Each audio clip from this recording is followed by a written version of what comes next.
प्रयागराज में त्रिवेणी संगम के किनारे सनातन का सबसे बड़ा महामेला महाकुंभ लगा है। महाकुंभ के 15 दिन पूरे हो चुके हैं और रोजाना बड़ी संख्या में श्रद्धालु डुबकी लगाने के लिए पहुंच रहे हैं। सुबह के वक्त यहां के घाटों का नजारा देखने लायक होता है। घाटों पर भक्ति और आस्था का अद्भुत संगम देखने को मिलता है। अब महाकुंभ में मौनी अमावस्या की तैयारी चल रही है। वैदिक पंचांग के अनुसार 29 जनवरी यानी बुधवार को मौनी अमावस्या है। इस दिन अमृत स्नान होगा। गरुड़ पुराण में वर्णित है कि मौनी अमावस्या तिथि पर पितरों का तर्पण और पिंडदान करने से पूर्वजों को मोक्ष की प्राप्ति होती है। अलग अलग अखाड़ों के महामंडलेश्वर गाजे बाजे के साथ अपने अपने रथों पर सवार होकर अमृत स्नान के लिए जाएंगे। दूसरी तरफ महाकुंभ में आस्था की डुबकी लगाने के बाद बड़ी संख्या में लोग अयोध्या भी पहुंच रहे हैं। प्रयागराज से अयोध्या की दूरी करीब 160 किलोमीटर है। इस वजह से कुंभ के बाद अयोध्या पहुंचने वालों की संख्या तेजी से बढ़ी है। मौनी अमावस्या पर महाकुंभ के अलावा अयोध्या और काशी में भक्तों की काफी भरमार देखने को मिलेगी।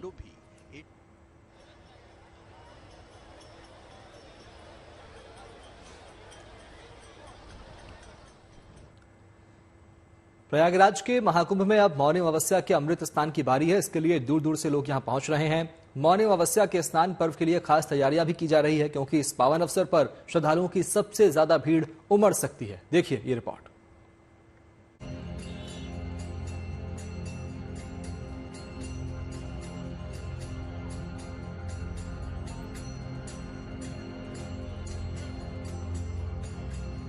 प्रयागराज में चल रहे महाकुंभ का आज 15वां दिन है, यानी इस महामेले का एक पखवाड़ा अब पूरा होने जा रहा है। इसी के साथ यहाँ पर संगम में स्नान करने वाले श्रद्धालुओं की तादाद में भी हर दिन इजाफा होता जा रहा है। संगम पर विहंगम दृश्य देखने को मिल रहे हैं।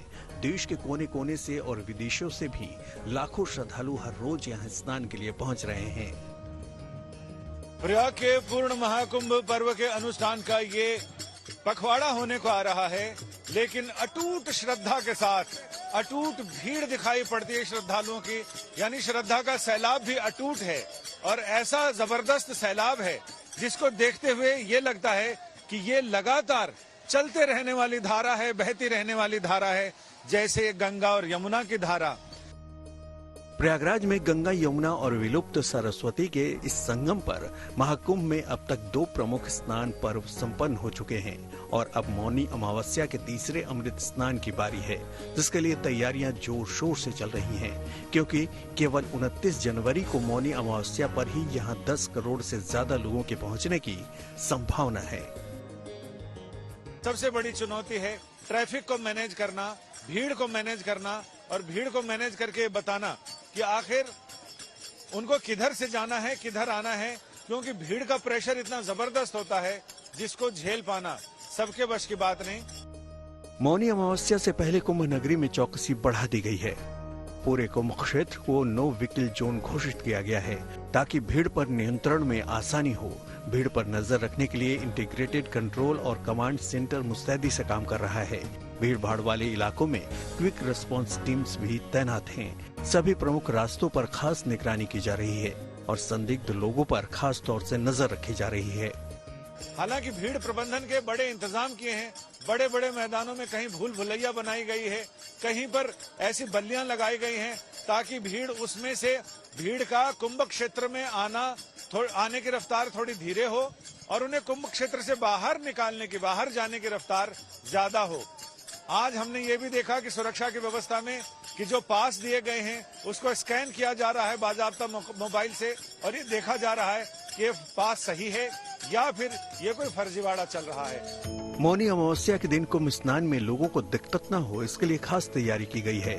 खास तौर से अखाड़ों के साधु संतों और आम श्रद्धालुओं के स्नान के लिए अलग अलग विशेष व्यवस्था की गई है। लोगों की आवाजाही को सुगम बनाने के लिए विशेष जोनल प्लान बनाया गया है।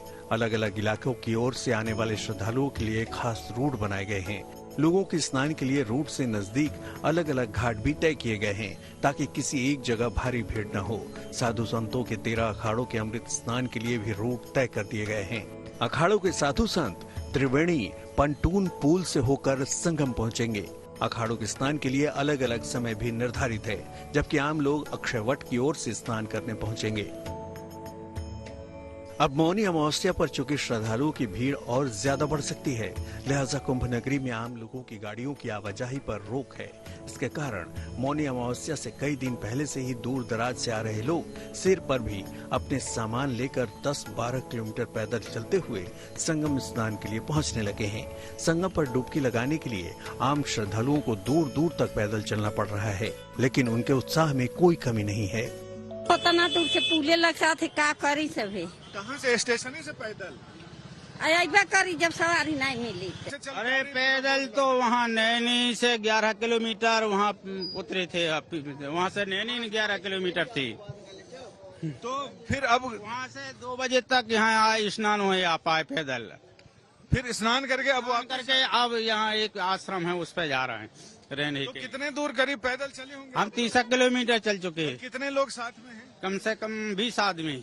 सब आपकी उम्र के? सब हमारी उम्र, हमसे भी ज्यादा उम्र के हैं। अब तक इस महाकुंभ में 12 करोड़ से ज्यादा लोग स्नान करने पहुंच चुके हैं और 45 दिनों तक चलने वाले इस महामेले में 45 करोड़ से ज्यादा लोगों के आने की संभावना है।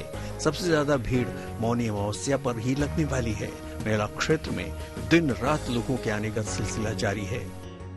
मेरे इधर अगर आप देखेंगे तो आपको पतित पावनी मां गंगा दिखेंगी, जिनके आचमन में आने के लिए लाखों श्रद्धालु मौनी अमावस्या से पहले ही प्रयागराज में आने शुरू हो गए हैं।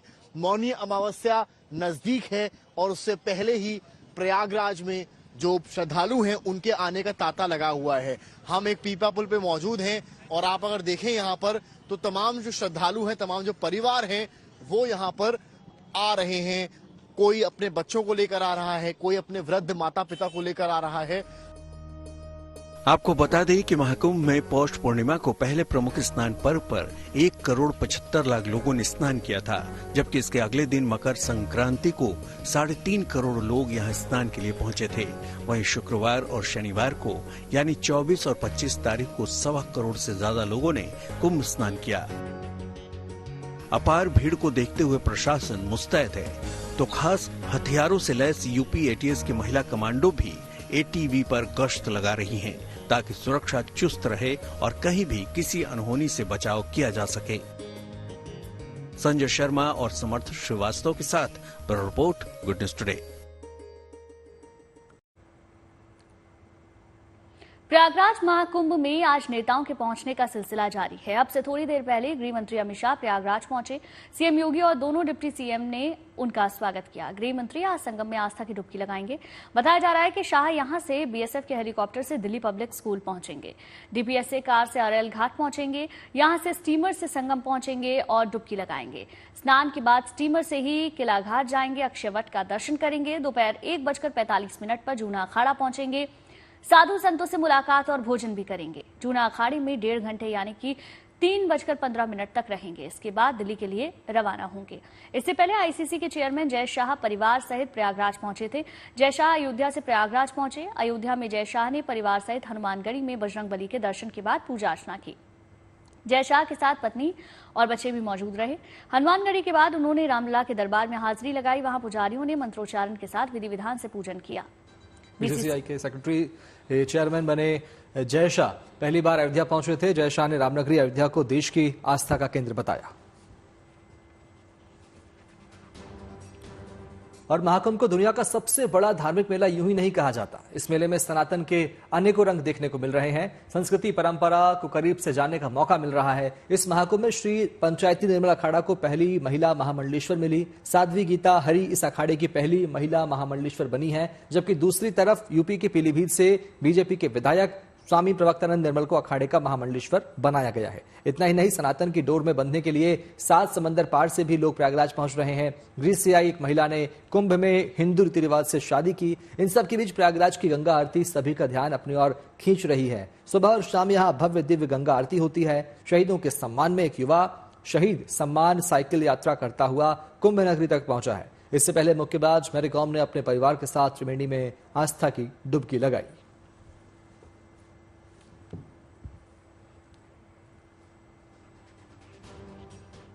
वहीं प्रयागराज के महाकुंभ क्षेत्र में ड्रोन शो का आयोजन भी हो रहा है, जिसको लेकर भक्तों ही नहीं साधु संन्यासियों में भी अलग सा उत्साह देखने को मिल रहा है। रात होते ही ड्रोन शो की शुरुआत होती है और महाकुंभ के महत्व और पौराणिक इतिहास से परिचय लोगों को खूब भा रहा है।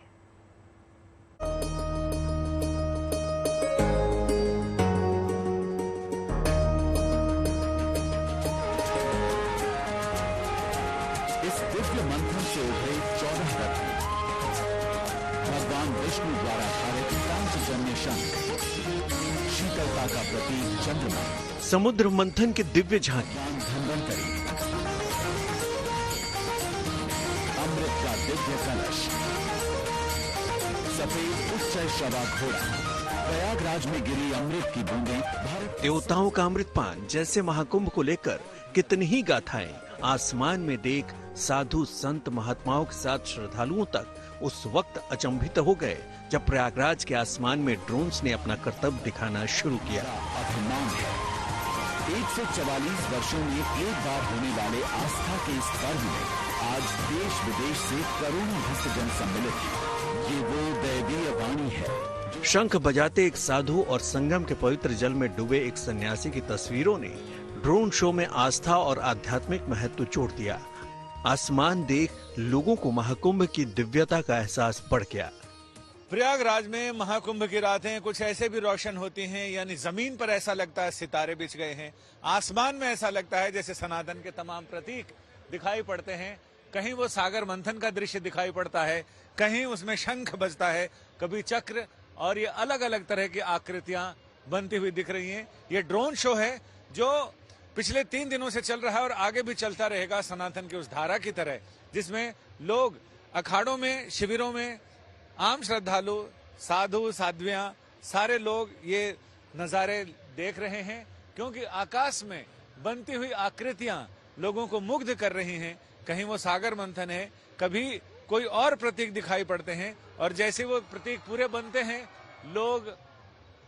लोग इस पर खुशियां जताते हैं और एक किलकारी और कुहुक उठती है। ये ड्रोन शो चलता रहेगा।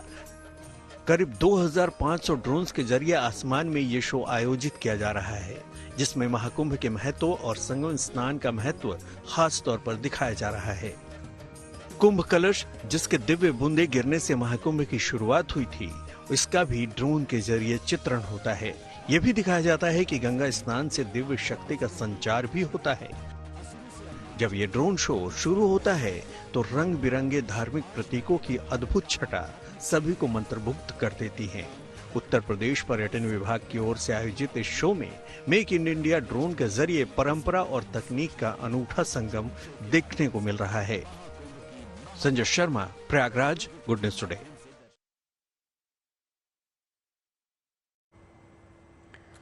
और चलिए अब आपको वो तस्वीरें दिखा देते हैं जब प्रयागराज अमित शाह पहुंचे हुए हैं, स्नान के लिए जा रहे हैं। सीधी तस्वीरें इस वक्त आपकी टेलीविजन स्क्रीन पर। अमित शाह के साथ आप योगी आदित्यनाथ को देख सकते हैं, केशव प्रसाद मौर्य आपको नजर आएंगे, ब्रजेश पाठक आपको नजर आएंगे।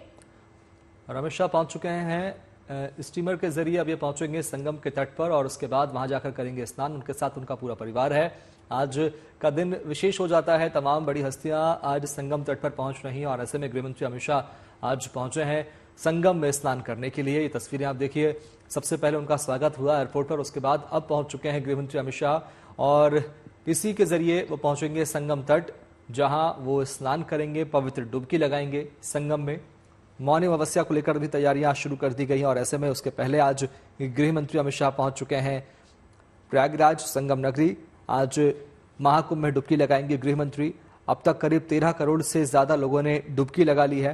ये आज विशेष दिन है। गृहमंत्री अमित शाह पहुंच चुके हैं और इस बोट के जरिए अब वो संगम तट तक पहुंच रहे हैं, जहां जाकर वो स्नान करेंगे और पावन डुबकी लगाएंगे। उनके साथ उत्तर प्रदेश के मुख्यमंत्री योगी आदित्यनाथ और डिप्टी सीएम भी हैं जो स्नान करेंगे। ये तस्वीरें आप देखिए, गृहमंत्री अमित शाह अपने परिवार के साथ पहुंचे हैं और वो पवित्र डुबकी लगाएंगे संगम तट पर। और महाकुंभ में संतों से भी मुलाकात का कार्यक्रम है। लेटे हुए हनुमान जी के दर्शन करने भी मंदिर जाएंगे गृहमंत्री अमित शाह और उसके बाद अक्षय वट के भी दर्शन करेंगे। फिलहाल ये तस्वीरें सामने आ रही हैं संगम नगरी प्रयागराज से, जहां गृहमंत्री अमित शाह पहुंच चुके हैं दर्शन करने के लिए, स्नान करने के लिए, आराधना करेंगे। तस्वीरें आप देखिए, गृह मंत्री अमित शाह, उनके साथ उत्तर प्रदेश के मुख्यमंत्री योगी आदित्यनाथ, ब्रजेश पाठक, केशव प्रसाद मौर्य और तमाम कैबिनेट के मंत्री भी उनके साथ नजर आ रहे हैं। यूपी सरकार के कई मंत्री उनके साथ हैं। फिलहाल महाकुंभ की तस्वीर आपको दिखा रहे हैं, जहां गृह मंत्री अमित शाह पहुंच चुके हैं स्नान करने के लिए और लगातार तमाम बड़ी हस्तियां पहुंच रही है स्नान करने के लिए। इसके पहले देश के रक्षा मंत्री राजनाथ सिंह भी पहुंचे थे संगम तट पर, उन्होंने भी पवित्र डुबकी लगाई थी और आज गृह मंत्री अमित शाह पहुंचे हैं पवित्र डुबकी लगाने के लिए, स्नान करने के लिए परिवार के साथ और संत जनों का आशीर्वाद भी लेंगे। लेटे हुए हनुमान जी के मंदिर जाएंगे दर्शन करने के लिए। अमित शाह महाकुंभ स्नान के लिए पहुंच चुके हैं। तस्वीरें आप देखिए, कड़ी सुरक्षा व्यवस्था के बीच में अमित शाह पहुंचे हैं प्रयागराज संगम नगरी और अब संगम तट पर पहुंच रहे हैं इस बोट के जरिए और अब वो महाकुंभ में स्नान करेंगे, संगम तट पर स्नान करेंगे, डुबकी लगाएंगे। तो अक्षय वट भी देखने जाएंगे शाह, ये भी बड़ी जानकारी सामने आ रही है। महाकुंभ में आस्था और भक्ति के अनेकों रूप देखने को मिल रहे हैं। भक्तों के लिए तरह तरह के कार्यक्रम आयोजित किए जा रहे हैं। ऐसा ही एक भव्य और दिव्य शो का आयोजन रविवार की रात को महाकुंभ क्षेत्र में किया गया, जहां भक्तों को भगवान शिव के 7 रूपों के दर्शन करवाए गए।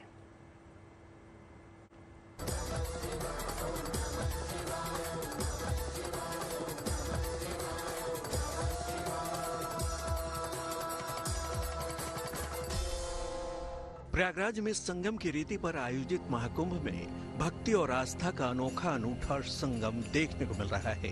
पूजा, प्रवचन और ध्यान श्रद्धालुओं को आकर्षित तो कर ही रहे हैं, एक से बढ़कर एक हो रहे आयोजन भी भक्तों की आस्था में दिव्य भक्ति का संचार कर रहे हैं।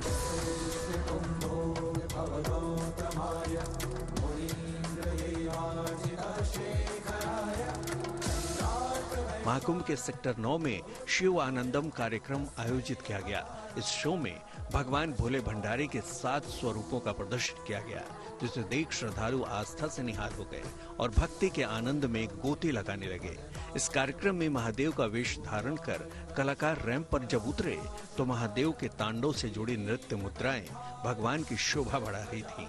इस खास आयोजन का उद्देश्य आधुनिक पीढ़ी को भगवान शिव से जुड़े अलग अलग पक्षों के पीछे छिपे विज्ञान को उजागर करना था। भगवान शिव के आभूषणों और वेशभूषा जैसे कि उनकी जटाजूट, त्रिशूल, बाघंबर वस्त्रों के पीछे छिपे विज्ञान और उसकी आध्यात्मिक प्रासंगिकता से परिचय कराना था। तब भीतर से प्रकट हुए कई बहुमूल्य रत्न, 4 tusked elephant Airavata, Lord Vishnu's conch Panchajanya and many more. देव और दानव जो कर रहे थे अमृत का इंतजार became curious. शिवमय बैकग्राउंड म्यूजिक की धुन पर मॉडल्स ने मंच पर महादेव के अलग अलग रूपों को बखूबी निभाया, तो नृत्यांगनाओं ने समुद्र मंथन को डांस के फॉर्म में प्रस्तुत किया। कुल मिलाकर दर्शक इस शिवमय आयोजन को देखकर आनंदित और गौरवान्वित महसूस कर रहे थे।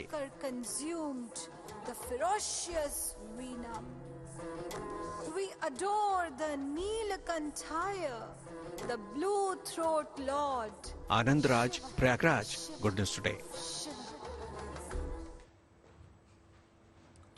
और संगम नगरी प्रयागराज में लेटे हनुमान जी का मंदिर प्रसिद्ध है और इस प्राचीन मंदिर में हनुमान जी अनोखी मुद्रा में अपने भक्तों को दर्शन देते हैं। मौका महाकुंभ का है, ऐसे पावन मौके पर यहां लेटे हनुमान जी के मंदिर में श्रद्धालुओं की भारी भीड़ देखी जा रही है। हर रोज उमड़ते जनसैलाब के पीछे एक धार्मिक मान्यता भी है जो इन भक्तों को यहां तक खींच लाती है।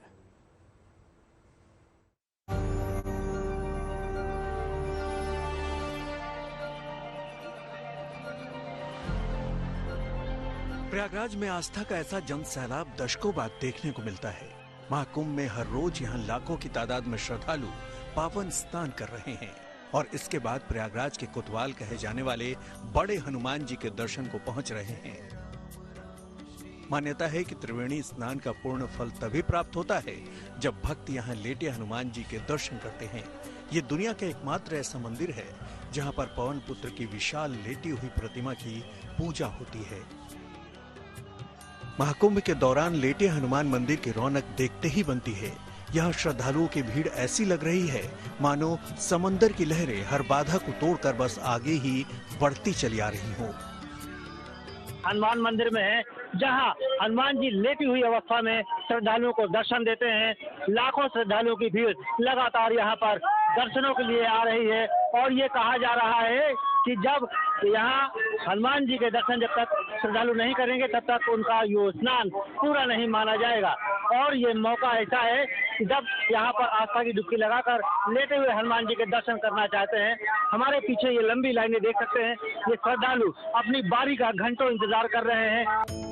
दुनिया के समस्त संकट हरने वाले संकट मोचन को यहाँ माता सीता के आशीर्वाद स्वरूप सिंदूर चढ़ाने की विशेष मान्यता है। कहा जाता है कि सिंदूर चढ़ाने से भक्तों को आरोग्य का वरदान मिलता है। इन दिनों यहाँ मंदिर के बाहर श्रद्धालुओं की लंबी लंबी कतारें दर्शन पूजन के लिए घंटों का इंतजार करती दिखती हैं और इन सब के बीच जय श्री राम का उद्घोष श्रद्धालुओं में उत्साह और उमंग का नया संचार कर देता है। सुबह मंदिर के कपाट खोलने से पहले ही नगर कोतवाल के द्वार पर भक्तों के जत्थे उमड़ने लगते हैं। 2-3 घंटे से इंतजार कर रहे हैं, बट मजा आ रहा है क्योंकि महाकुंभ में 144 साल में आया है तो इंसान हमारी बच्चे के बच्चे देख पाएंगे इसके बाद। मैं गोरखपुर से आया हूँ। कितना देर से अपनी बारी का इंतजार कर रहे हैं? अरे पुल वहाँ पे तो मुझे 1.5 घंटा हो गया खड़ा रहते हुए। थोड़ा गुजरात से आया हूँ, 1-1.5 घंटा से लाइन में लगा हूँ तो अब जाके नंबर आ रहा है। जो है राजस्थान से आया हुआ हूँ और यहाँ पे आने की जो खुशी है वो घर बैठे हम सोच भी नहीं सकते। इतनी ज्यादा प्रसन्नता हो रही है और यहाँ का जो प्रशासन व्यवस्था है वो बहुत अच्छी है। प्रयागराज के इस पौराणिक मंदिर का मां गंगा से जुड़ा एक अनुपम संयोग है। बरसात के मौसम में हर साल मां गंगा इस मंदिर तक पहुंचती हैं और लेटे हनुमान जी को स्नान कराती हैं। यह प्रक्रिया निरंतर यूं ही चली आ रही है। धार्मिक मान्यता है कि लेटे हनुमान जी के दर्शन मात्र से ही भक्तों के जीवन के सभी संकट दूर हो जाते हैं। Pankaj Srivastava, Prayagraj, good news today. Uttar Pradesh सरकार की उम्मीद थी कि देश विदेश से जो भी भक्त महाकुंभ में पवित्र डुबकी लगाने प्रयागराज आएंगे वो आसपास के जिलों के तीर्थ स्थलों तक भी पहुंचेंगे। संभावना थी कि वो या तो अयोध्या जाएंगे या फिर वाराणसी। प्रयागराज से आने वाले भक्तों को वाराणसी में भगवान के दर्शन में काफी दिक्कतों का सामना करना पड़ रहा है। उनका कहना है जैसी व्यवस्था प्रयागराज में है वैसी व्यवस्था काशी में नहीं है। घंटों घंटों लाइन में लगना पड़ रहा है, फिर भी जरूरी नहीं है कि दर्शन हो ही जाएं।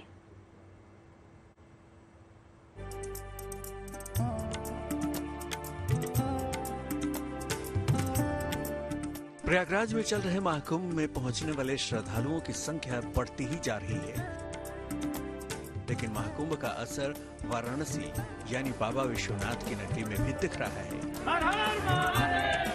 यहाँ पर प्रसिद्ध मंदिरों में भक्तों की लंबी लंबी कतारें देखी जा रही हैं।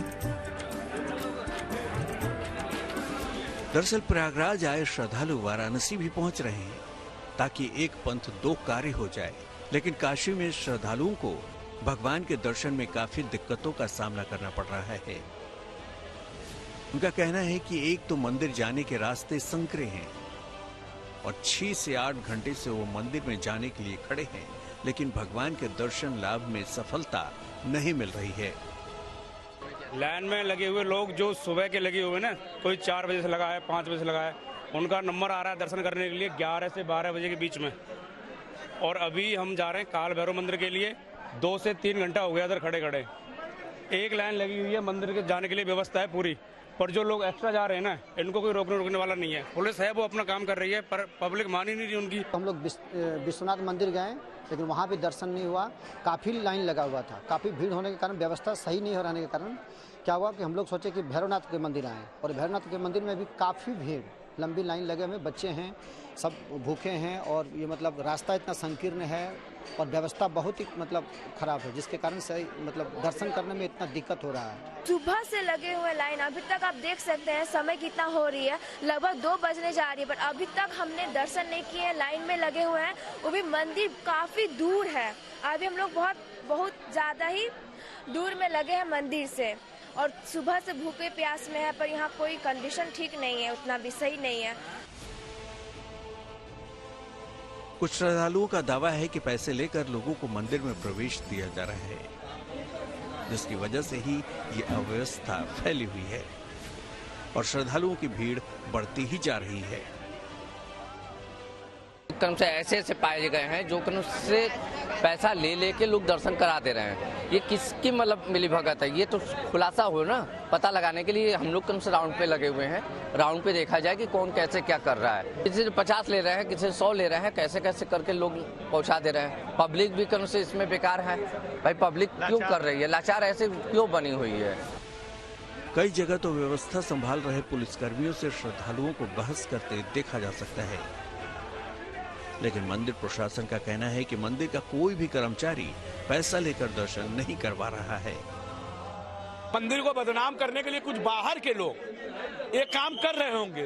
मंदिर से उनका किसी प्रकार का कोई संबंध नहीं है, न मंदिर के लोग हैं। अगर ऐसे लोग मिलते हैं तो मैं पुलिस प्रशासक से भी मैं आपके माध्यम से विनती करता हूं कि अगर इस टाइप के कोई अगर दलाली कर रहा है तो उसे बंद किया जाए, उसके ऊपर कानूनी कार्रवाई की जाए। महाकुंभ में पवित्र स्नान के लिए जाने वाले या वहां से आने वाले भक्तों को अपने आराध्य का दर्शन करने में काफी मशक्कत करनी पड़ रही है। कई लोगों को तो बिना दर्शन किए ही वापस लौटना पड़ रहा है। Roshan Jaiswal, Varanasi, good news today. और चलिए अब वक्त हो गया है लंच टाइम स्पेशल का।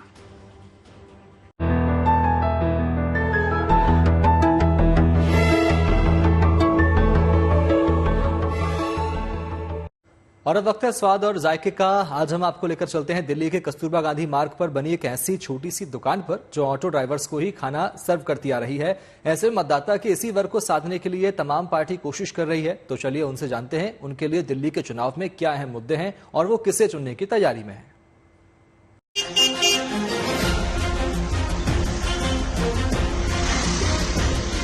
केजरीवाल ने आज बोल रहा है कि इंश्योरेंस कराएंगे, लड़की को शादी में पैसे देंगे। आज 10 साल से कहाँ बैठे थे।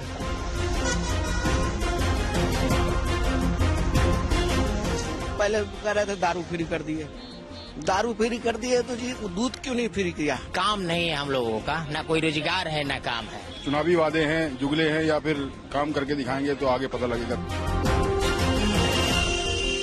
जिस जगह पर मैं इस वक्त हूँ केजी मार्ग है और ये एक ऐसी दुकान, बेहद ही पुरानी दुकान, जहाँ पे सभी ऑटो ड्राइवर्स जो है वो यहाँ पर आते हैं और अपना जब भी उनको समय मिलता है तो खाना खाने के लिए, लंच करने के लिए आते हैं। और अब खाने का समय है, खाने का वक्त है, तो यहाँ पर इसी तरीके की जो है भीड़ नजर आती है।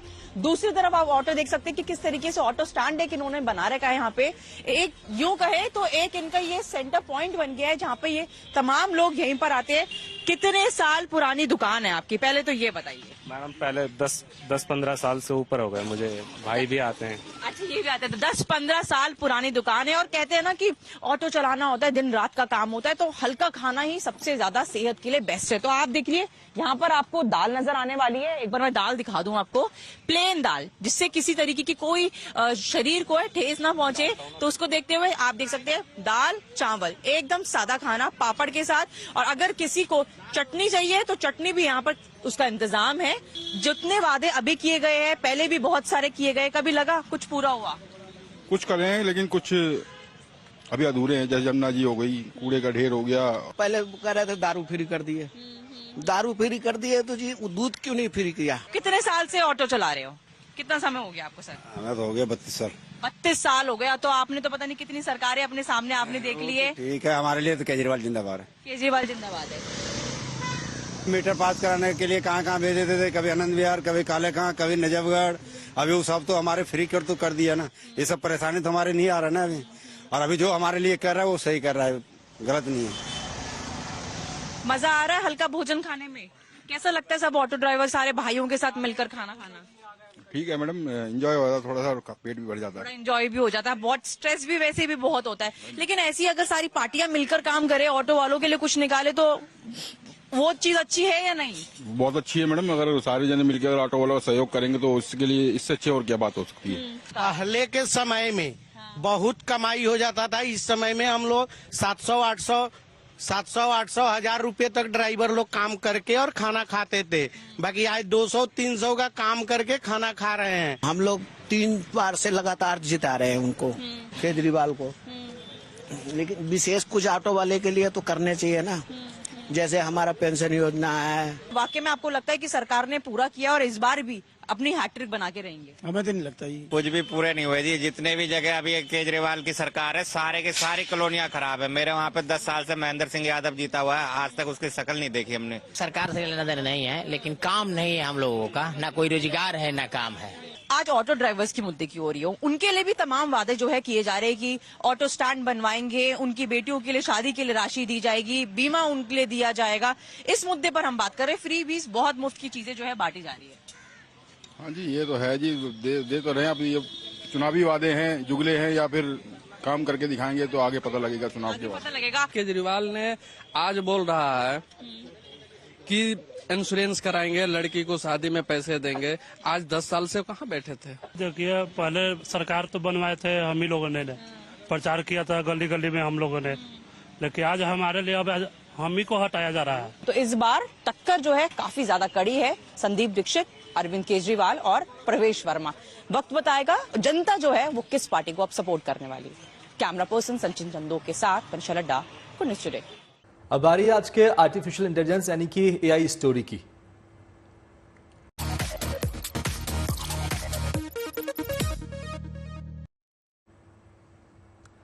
और अब आपको टेक्नोलॉजी युग की सबसे बेहतरीन तस्वीरें दिखाते हैं। आज हम लोग इस दौर में पहुंच गए हैं जहां हम अपने रियल वर्ल्ड से वर्चुअल वर्ल्ड में आसानी से पहुंच सकते हैं। इसमें एआई यानी कि आर्टिफिशियल इंटेलिजेंस और एआर यानी ऑगमेंटेड रियलिटी का अहम योगदान है।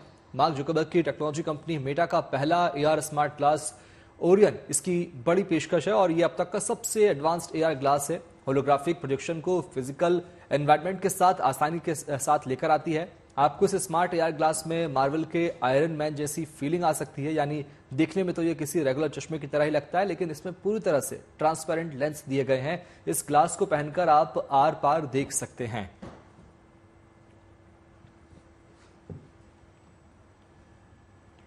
एक तरफ दुनिया में एआई का बोलबाला है तो दूसरी तरफ ऐसे रोबोट भी बनाए जा रहे हैं जो इंसान तो क्या दूसरे प्राणियों की भी जगह ले सकते हैं, उनके काम कर सकते हैं। जैसे कोई डॉगी सूंघकर खतरे का पता लगा लेता है, वैसे ही अब रोबोट भी ये काम कर सकते हैं। तो ऐसे भी रोबोट हैं जो शहद बनाने के लिए मधुमक्खियों की जगह ले सकते हैं। देखिए रिपोर्ट।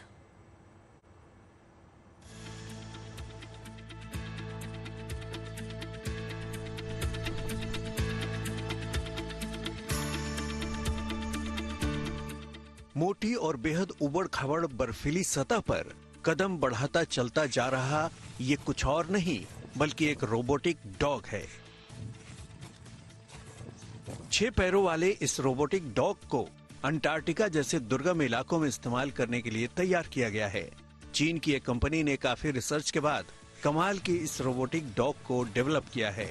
अंटार्कटिका के बर्फीले इलाके में इंसान का आवागमन काफी मुश्किल होता है। ऐसे में ये रोबोटिक डॉग वहां बर्फ के बीच खतरनाक रास्तों की पहचान करके लोगों को सतर्क तो कर ही सकता है। ये कम दूरी तक 70 से 100 किलोग्राम तक वजन के सामानों की ढुलाई में भी सक्षम है। -40 डिग्री तक तापमान में ये बड़े आराम से काम कर सकता है। बर्फीली सतह पर चहलकदमी में आसानी हो इसके लिए इसके पांवों और शूज को खास तरीके से डिजाइन किया गया है। हाल के दिनों में अंटार्कटिका में चीन के रिसर्च स्टेशन पर बैटरी से चलने वाले इस रोबोटिक डॉग की टेस्टिंग की गई। इसके जरिए पता लगाया गया कि ये वहां पर वैज्ञानिकों के लिए कितना मददगार साबित हो सकता है। अंटार्कटिका जाने वाली टीम की सुरक्षा हमारी सबसे बड़ी चिंता का विषय है। बर्फ पर चलते हुए उसमें पड़ी दरारें नहीं दिखती, जो काफी खतरनाक होती हैं। ऐसे में रोबोटिक डॉग उन दरारों की पहचान करते हुए टीम के लिए रास्ता बना सकते हैं। इससे वे लोग सुरक्षित रहेंगे।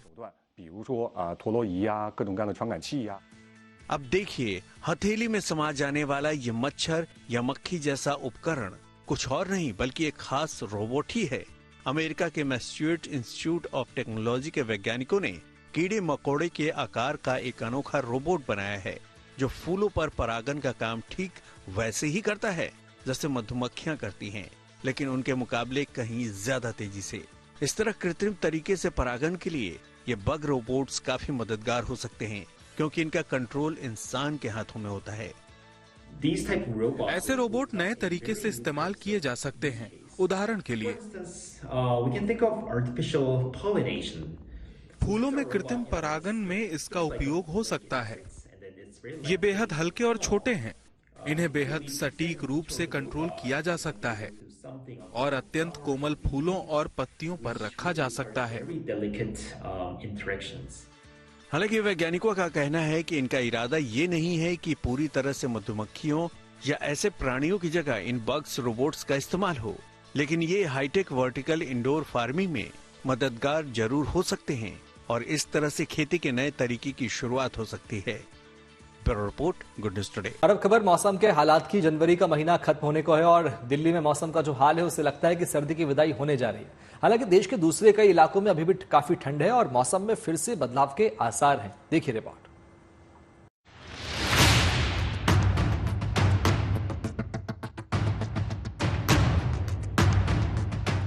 दिल्ली एनसीआर में अब न कोहरा है और न कड़ाके की ठंड। ऐसा लग रहा है कि लोगों को अब यहाँ पर भीषण सर्दी से निजात मिल चुकी है, क्योंकि मौसम का हाल कुछ ऐसा ही दिख रहा है। राजधानी दिल्ली और आसपास के इलाकों में बीते कई दिनों से तड़के भले ही हल्की ठंड और ठिठुरन का एहसास हो रहा है, लेकिन दिन में अच्छी धूप निकल रही है। मौसम के जानकारों की माने तो आने वाले दिनों में भी कुछ ऐसी ही स्थिति रहने वाली है, क्योंकि तापमान में ज्यादा गिरावट के आसार नहीं है। अभी भी अगर हमारा जो एयरपोर्ट ऑब्जर्वेशन है उसको देखेंगे तो 14-15 नॉट विंड चल रही है। ये विंड्स के कारण से हमारा मौसम साफ है। मैक्सिमम टेम्परेचर धीरे धीरे बढ़ती जा रही है और ये मैक्सिमम टेम्परेचर आपका अगले 2 से 3 दिन ऐसा ही रहेगा। मिनिमम में भी आपका में भी और 1-2 डिग्री घट सकती है, उसके बाद ज्यादा नहीं घटेगी। आपको बता दें कि दिल्ली में रविवार को अधिकतम तापमान 23.7 डिग्री सेल्सियस रिकॉर्ड किया गया। ये सीजन के औसत तापमान से 1.6 डिग्री ज्यादा है, जबकि रविवार को न्यूनतम तापमान 7.2 डिग्री रहा, जो औसत से 1.2 डिग्री कम है। आज भी दिल्ली में अधिकतम तापमान 23 डिग्री और न्यूनतम तापमान 8 डिग्री के करीब रहने के आसार हैं। मौसम के जानकारों के मुताबिक मंगलवार तक दिल्ली में तापमान 1 से 2 डिग्री गिर सकता है। मौसम विभाग के मुताबिक नए वेस्टर्न डिस्टर्बेंस के कारण 28 तारीख यानी मंगलवार से देश के कई भागों में मौसम में बदलाव देखने को मिल सकता है। मौसम के जानकारों का मानना है कि जनवरी के अंत और फरवरी की शुरुआत में 2 वेस्टर्न डिस्टर्बेंस एक के बाद एक आने की संभावना है। इन दोनों वेस्टर्न डिस्टर्बेंस की वजह से पहाड़ों पर बर्फबारी होगी और मैदानी इलाकों में हल्की बारिश की संभावना है। इसके चलते दिल्ली और आसपास के इलाकों में फरवरी महीने की शुरुआत बारिश से हो सकती है। 29 जनवरी से लेकर 1 फरवरी के बीच 4 दिनों तक हिमालय के ऊपरी हिस्सों में बर्फबारी या फिर बारिश होगी। इसका असर दिल्ली पर भी देखने को मिल सकता है और जनवरी के आखिरी दिनों में राजधानी में बारिश हो सकती है। वहीं पंजाब, हरियाणा और पश्चिमी उत्तर प्रदेश में भी 30 जनवरी से लेकर 1 फरवरी के बीच बारिश का अनुमान है। वो 28-29 तारीख वाली जो पश्चिम विक्षोभ है उसके कारण से दोबारा आपका बादल आ जाएंगे और मिनिमम टेम्परेचर थोड़ा 1 से 2 डिग्री सेल्सियस बढ़ जाएगी और मैक्सिमम टेम्परेचर आपका 1 से 2 डिग्री सेल्सियस घट जाएगी। और थोड़ा बहुत पहाड़ी क्षेत्र में इसी के कारण से बारिश होने का भी संभावना है, स्नोफॉल होने की संभावना है, खासकर पहाड़ी राज्यों में 29 तारीख से लेके आगे 3 से 4 दिन तक। प्लेन्स में हम बहुत ज्यादा उम्मीद नहीं कर रहे हैं। इससे पहले दिल्ली से सटे पंजाब, हरियाणा के इलाकों में फिलहाल शीतलहर की स्थिति बरकरार रह सकती है। 28 तारीख तक कोल्ड वेव कंडीशंस पंजाब में रहेगी, हिमाचल प्रदेश में भी रहेगी और हरियाणा में, क्योंकि अभी तक बहुत ज्यादा गिरा नहीं है, कल परसों मॉर्निंग से इसमें कोल्ड वेव सिचुएशन आ जाएगी 2 दिन तक। उसके बाद टेम्परेचर बढ़ जाएगी। रविवार को पंजाब, हरियाणा में बहुत सी जगहों पर कड़ाके की ठंड महसूस की गई। फरीदकोट में न्यूनतम तापमान 2.2 डिग्री सेल्सियस दर्ज किया गया। वहीं अमृतसर, पठानकोट और गुरदासपुर में पारा 4 से 4.5 डिग्री तक रहा। हरियाणा में करनाल सबसे ठंडा स्थान रहा। वहां रविवार को न्यूनतम तापमान 3.6 डिग्री रहा। वहीं राजस्थान में सर्दी का ये हाल है कि सड़क पर बर्फ जमने लगी है माना जा रहा है कि आज के बाद उत्तर भारत में न्यूनतम तापमान में 2 से 4 डिग्री तक का तापमान बढ़ेगा। हालांकि ये स्थिति ज्यादा दिनों तक नहीं रहेगी, लिहाजा सर्दी की आंख मिचौली चलती रह सकती है। फिलहाल जिन इलाकों में शीतलहर है वहां मौसम विभाग ने येलो अलर्ट जारी किया है, लिहाजा सावधानी बरतने की जरूरत है। दिल्ली से कुमार कुणाल के साथ bureau report, good news today. Israel Hamas युद्ध विराम के बाद कैदियों की अदला बदली जारी है। 4 इजरायली महिला सैनिकों को रिहाई के एवज में इजराइल ने 200 फिलिस्तीनियों को आजाद कर दिया। करीब 1.5 साल से युद्ध की आग में जल रहे गाजा में खुशियां लौटी हैं। कैदियों की रिहाई के बाद रामल्लाह में लोग जश्न मनाने सड़कों पर उतरे।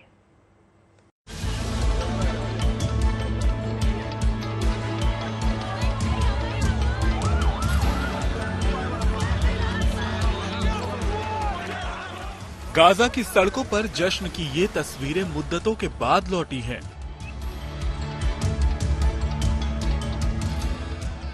इजराइल के साथ हुए युद्ध विराम के बाद बंधकों की रिहाई से रामल्लाह की गलियों में खुशियों ने दस्तक दी है।